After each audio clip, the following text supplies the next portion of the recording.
The Night Before Christmas by Clement C. Moore.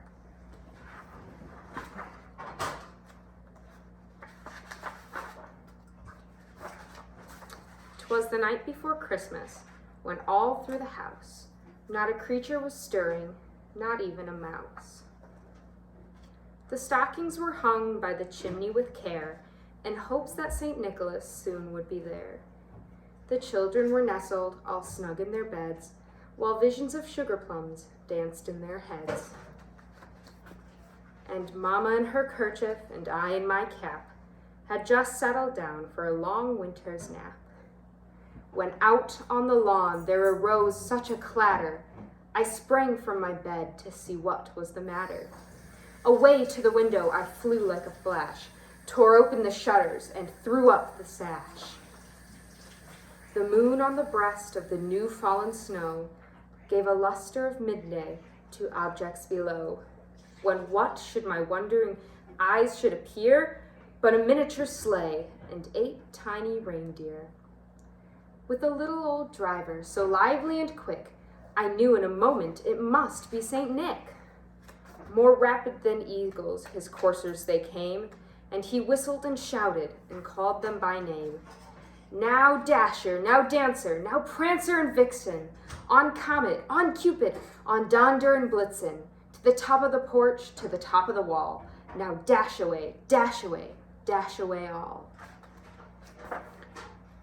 As dry leaves that before the wild hurricane fly, when they meet with an obstacle mount to the sky, so up to the housetop the coursers they flew, with a sleigh full of toys, and St. Nicholas too. And then in a twinkling I heard on the roof the prancing and pawing of each little hoof. As I drew in my head and was turning around, down the chimney St. Nicholas came with a bound. He was dressed all in fur from his head to his foot, and his clothes were all tarnished with ashes and soot. His droll little mouth was drawn up like a bow, and the beard on his chin was as white as the snow.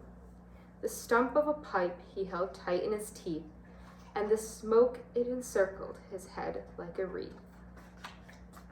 A bundle of toys he had flung on his back, and he looked like a peddler just opening his pack. His eyes, how they twinkled, his dimples, how merry. His cheeks were like roses, his nose like a cherry. He had a broad face and a round little belly that shook when he laughed like a bowl full of jelly. He was chubby and plump, a right jolly old elf, and I laughed when I saw him in spite of myself. A wink of his eye and a twist of his head soon gave me to know I had nothing to dread.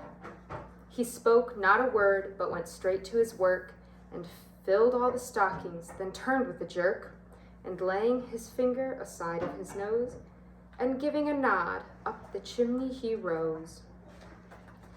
He sprang to his sleigh, to his team gave a whistle, and away they all flew like the down of a thistle. But I heard him exclaim as he drove out of sight, "Happy Christmas to all, and to all a good night." The end.